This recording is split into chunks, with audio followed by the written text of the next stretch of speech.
Bismillahirrahmanirrahim. Assalamu alaikum. Dear students, my name is Professor Junaid Javed and today we continue our chapter number 11. Students, last lecture में हमने इस chapter के तमाम theoretical topics को wind up किया था. आज हम इसकी एक्सरसाइज को डिस्कस करेंगे. एक्सरसाइज में स्टूडेंट्स चंद फिल इन द ब्लैंक्स और एमसीक्यूज हमारे अंडर डिस्कशन रहेंगे. पेपर में आप लोग एमसीक्यूज टाइप सवालात को अटेम्प्ट करते हैं, लेकिन आपकी बुक में चंद फिल इन द ब्लैंक्स भी दिए गए हैं. बहुत से स्टूडेंट्स जो फिल इन द ब्लैंक्स को कवर कर लेते हैं उनके लिए एमसीक्यूज को कवर करना बहुत आसान होता है, क्योंकि आमतौर पर फिल इन द ब्लैंक से ही एमसीक्यूज बनाए जाते हैं. तो इसलिए आज जब हम लोग एक्सरसाइज की प्रैक्टिस करेंगे उसमें चंद फिल इन द ब्लैंक्स भी डिस्कस करेंगे और रिमेनिंग एमसीक्यूज भी डिस्कस करेंगे. बहुत से topics fill in the blanks में कवर हो जाते हैं, जो रिमेनिंग टॉपिक्स हैं उनको हम एमसीक्यूज में डिस्कस करेंगे. तो आइए आज अपनी एक्सरसाइज का बाकायदा आगाज करते हैं. फर्स्ट ऑफ ऑल हम फिल इन द ब्लैंक्स से स्टार्ट लेंगे. स्टेटमेंट को ध्यान से देखिएगा. फर्स्ट स्टेटमेंट है dash case in switch statement is optional. Students, ये सवाल स्विच स्टेटमेंट के टॉपिक से आया है. स्विच स्टेटमेंट अगर आपने पढ़ी हो और उसका लेक्चर भी ध्यान से सुना हो तो आपने देखा होगा कि स्विच स्टेटमेंट के अंदर बहुत सारे केसेस जो हैं वो लगे होते हैं. उन केसेस में से एक केस ऐसा होता है जो ऑप्शनल होता है. उसने पूछा कौन सा केस ऐसा है जो ऑप्शनल होगा, तो आपने पढ़ा होगा डिफॉल्ट केस एक ऑप्शनल केस है जो आमतौर पर तो स्विच में तमाम केसेस के बाद लास्ट में लिखा जाता है, लेकिन इसकी कोई पोजीशन फिक्स नहीं है. ये चलेगा हमेशा अनहैंडल्ड ऑप्शन के लिए, लेकिन इसे लिखा कहीं भी जा सकता है. और बाकी केसेस तो आमतौर पर कंपलसरी होते हैं. ऑप्शनल केस सिर्फ कौन सा होगा? डिफॉल्ट. तो हम यहां पे डिफॉल्ट केस को करेक्ट आंसर के तौर पर पुट करेंगे. तो ये हमारा फिल इन द ब्लैंक मुकम्मल हो जाएगा. नेक्स्ट क्वेश्चन देखिएगा. If statement is used to select flow in a program based on a dash, यानी वो हमसे स्टेटमेंट को ध्यान से देखिएगा. उसने कहा क्या है? वो हमसे ये पूछ रहा है कि इफ स्टेटमेंट आमतौर पर प्रोग्राम में यूज होती है flow in a program, flow को कंट्रोल करने के लिए, बेस्ड ऑन अ, यानी इफ स्टेटमेंट किसके ऊपर बेस करते हुए प्रोग्राम के फ्लो को कंट्रोल करती है. तो स्टूडेंट्स, इफ स्टेटमेंट के नीचे एक इफ की कंडीशन के नीचे एक स्टेटमेंट है या ब्लॉक ऑफ स्टेटमेंट है. वो ब्लॉक किसके ऊपर बेस करता है? इफ की कंडीशन के ऊपर. कंडीशन ट्रू होगी तो ब्लॉक एग्जीक्यूट होता है, कंडीशन फॉल्स होगी तो ब्लॉक इग्नोर हो जाता है. इसका मतलब है ये डिसीजन मेकिंग किसकी बेस पर होती है? Based on a condition. इसलिए दुरुस्त ऑप्शन में क्या लिखा जाएगा? Based on a condition. Next question देखिएगा. स्टेटमेंट नंबर 3 है A dash is a pictorial representation of a program. एक प्रोग्राम को पिक्चर फॉर्म में, डायग्रामेटिकल फॉर्म में अगर कन्वर्ट किया जाए तो ये डायग्रामेटिकल फॉर्म या पिक्टोरियल फॉर्म क्या कहलाएगी? स्टूडेंट्स, ये डेफिनेशन है. किस चीज की डेफिनेशन है? फ्लो चार्ट की. अगर आप फ्लो चार्ट को देखें तो आमतौर पे कहा जाता है flow chart is a pictorial या diagrammatic form of a program. तो करेक्ट ऑप्शन में हम क्या लिखेंगे? Flow chart. इसके बाद स्टेटमेंट नंबर 4 है dash refers to an if statement inside another if statement. Student, ये भी एक डेफिनेशन है, आपने पढ़ी होगी. एक इफ स्टेटमेंट अगर एक और इफ स्टेटमेंट के अंदर लिखी जाए तो ऐसा स्ट्रक्चर जिसमें एक इफ के अंदर एक और इफ आ जाती है, इसको नेस्टेड इफ कहते हैं. तो basically it is a definition of nested if. इस तरह यह सवाल भी मुकम्मल हुआ. अगली स्टेटमेंट देखिएगा. Dash is an alternative to if else if statement. If else if का मुतबादिल कौन सी चीज है या कौन सी स्टेटमेंट है जो उसके मुतबादिल काम करेगी? इफ एल्स इफ तो मल्टी वे डिसीजन मेकिंग होती है और मल्टीपल ऑप्शंस में से किसी एक को यूज करने के लिए स्विच स्टेटमेंट भी इस्तेमाल की जाती है. तो मल्टी वे डिसीजन मेकिंग में एक तो इफ एल्स इफ आ गई और दूसरी क्या है? स्विच. तो इफ एल्स इफ का ऑल्टरनेटिव क्या है? वो है स्विच केस स्टेटमेंट. आप स्विच भी लिख सकते हैं. तो बेसिकली ये स्टेटमेंट नंबर 5 स्विच स्टेटमेंट को हैंडल करती है. इसके बाद नेक्स्ट है मल्टीपल चॉइस क्वेश्चंस, उनको डिस्कस करने के लिए हम फर्दर मूव करते हैं। आइए जी स्टूडेंट्स, अब हम डिस्कस करते हैं अपने multiple choice questions. First of all question number 1 की स्टेटमेंट देखिएगा, विच of the following is not a decision construct, यानी इन 4 ऑप्शंस में से कौन सी ऑप्शन ऐसी है जो डिसीजन मेकिंग स्टेटमेंट की कैटेगरी में नहीं आती, यानी जिससे हम डिसीजन मेकिंग परफॉर्म नहीं कर सकते। तो सबसे पहले तो देखिएगा option number A, switch statement. क्या ये डिसीजन मेकिंग के लिए इस्तेमाल होती है? बिल्कुल होती है, इसको छोड़ देंगे। इसके बाद option number B, for student, ये एक लूप है और ये डिसीजन मेकिंग के लिए इस्तेमाल नहीं होता, इसलिए दुरुस्त ऑप्शन ये फॉर हो सकती है।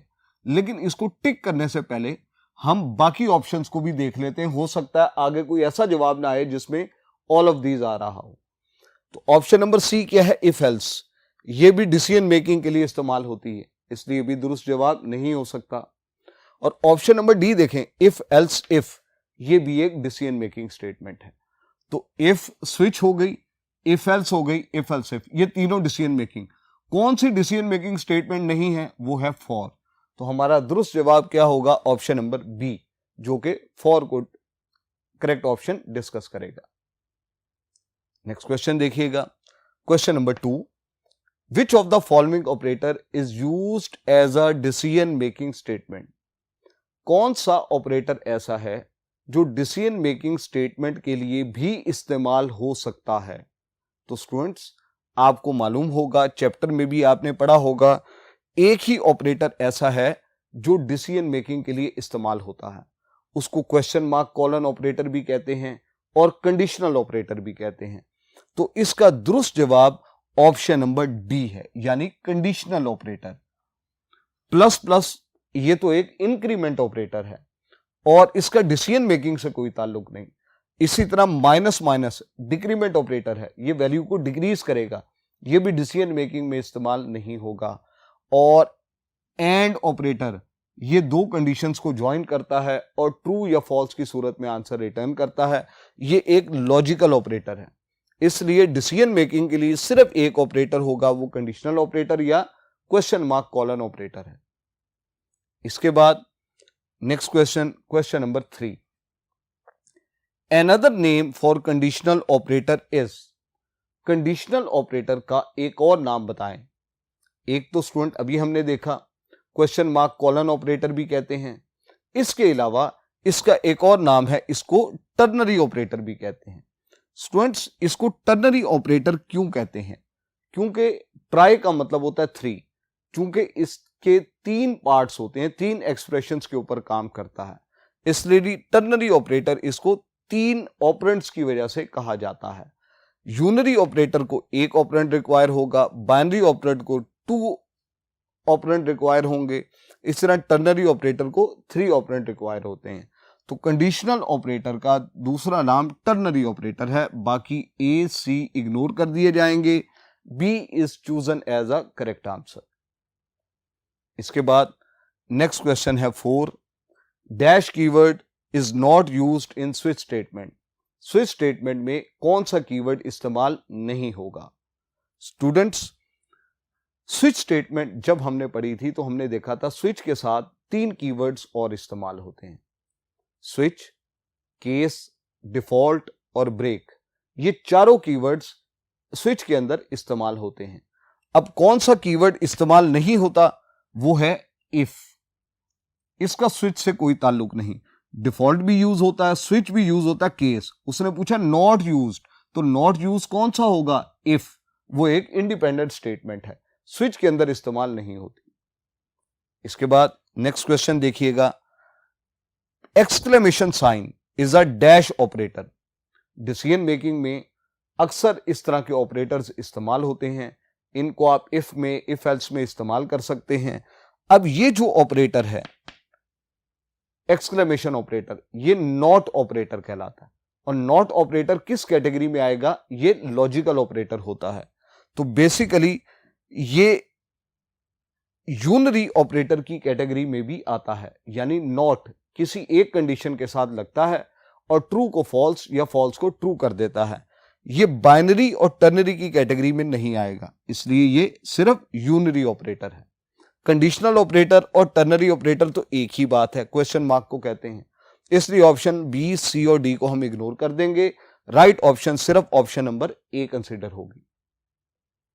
इसके बाद स्टूडेंट्स आइए नेक्स्ट ऑप्शंस हम फर्दर डिस्कस करते हैं।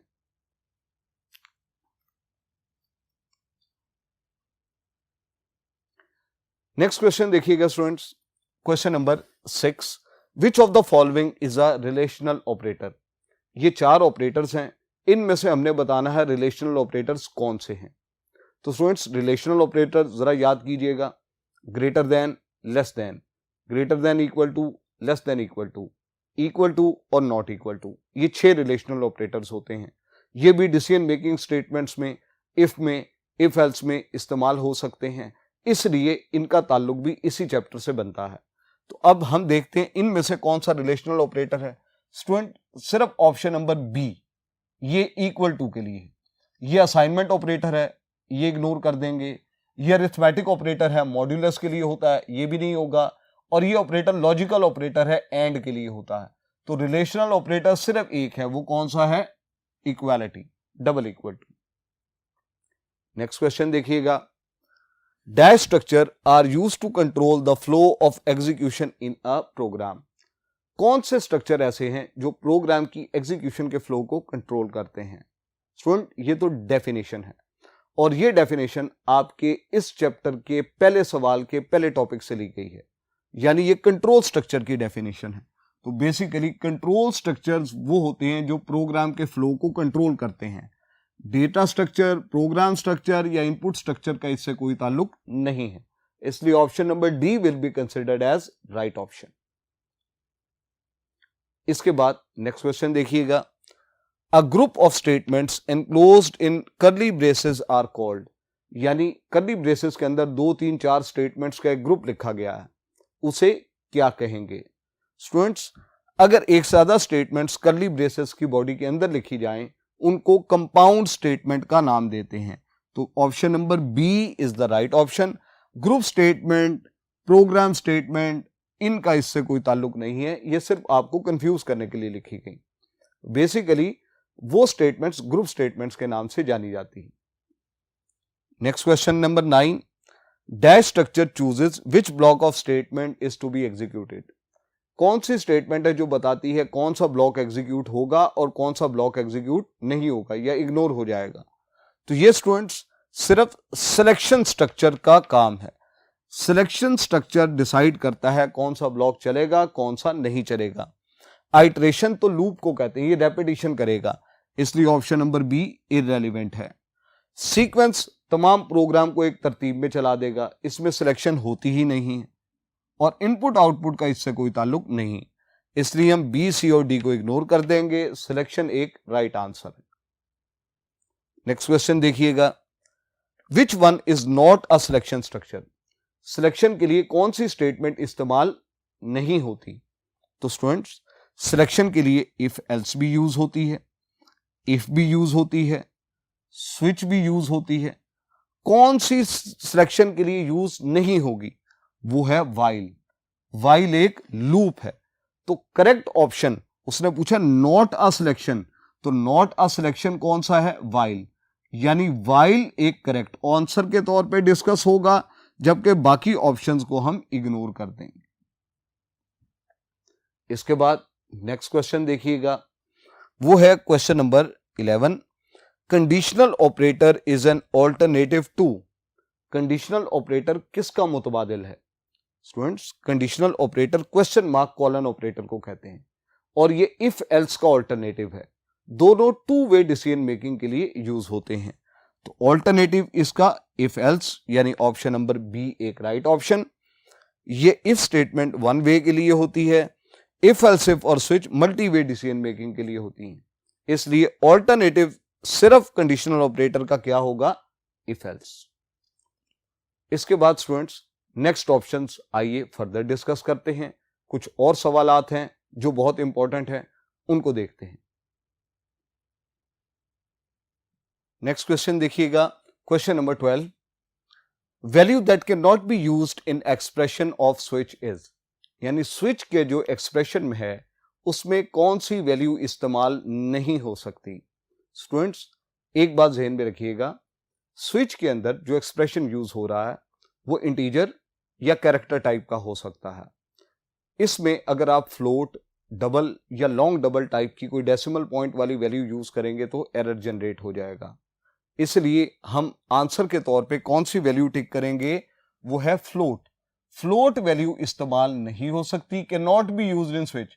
इंटीजर हो सकता है, कैरेक्टर हो सकता है, लॉन्ग हो सकता है, सिर्फ फ्लोट यहां पर नहीं हो सकती। तो राइट ऑप्शन क्या होगा, ऑप्शन नंबर बी।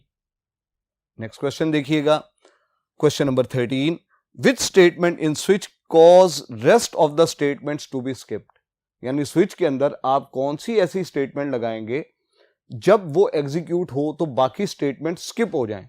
स्किप होने का मतलब है कि कंट्रोल इस स्टेटमेंट की वजह से स्विच से बाहर आ जाए। तो एक ही स्टेटमेंट ऐसी है जो स्विच की बॉडी से एग्जिट कर देती है, उस स्टेटमेंट को हम ब्रेक स्टेटमेंट कहते हैं। तो स्टूडेंट्स इसका राइट ऑप्शन कौन सा होगा, ब्रेक, यानी ऑप्शन नंबर सी। केस का काम स्विच को स्किप करवाना नहीं है, डिफॉल्ट का काम स्किप करवाना नहीं है, इसलिए ऑप्शन नंबर ए और सी, बी को हम इग्नोर कर देंगे, सी को हम राइट ऑप्शन के तौर पर चूज करेंगे। इसके बाद नेक्स्ट क्वेश्चन है 14, all the conditions are tested in dash structure, यानी सिलेक्शन का कौन सा स्ट्रक्चर ऐसा है जिसमें लिखी हुई तमाम कंडीशंस चेक होंगी। तो स्टूडेंट्स लिखी हुई तमाम कंडीशंस सिंपल इफ स्ट्रक्चर ऐसा है जिसमें हमेशा पहली, दूसरी, तीसरी या सीक्वेंस ऑफ इफ में ये तमाम कंडीशंस चेक होंगी। नेस्टेड इफ में जब तक कंडीशन ट्रू है वो चेक हो रही है, जब कंडीशन फॉल्स होगी तो उससे आगे वाली कंडीशन चेक नहीं की जाएंगी। इसी तरह स्विच केस में भी या इफ एल्स इफ में भी तमाम कंडीशंस चेक नहीं होती, सिर्फ सिंपल इफ ऐसा है जिसमें कंडीशंस चेक होंगी, इसलिए option number A right option होगी।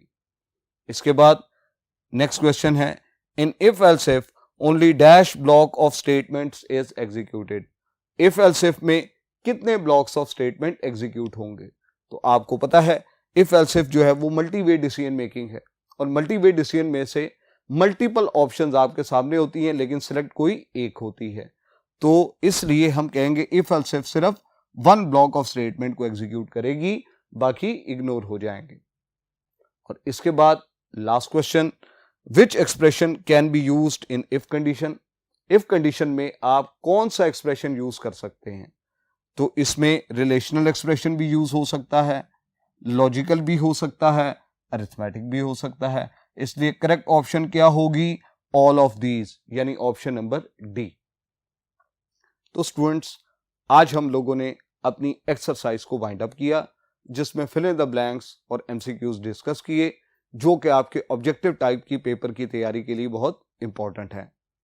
उम्मीद है आपने इन चीजों को ध्यान से समझा होगा। नेक्स्ट लेक्चर तक के लिए मुझे इजाजत दीजिएगा। अल्लाह हाफिज।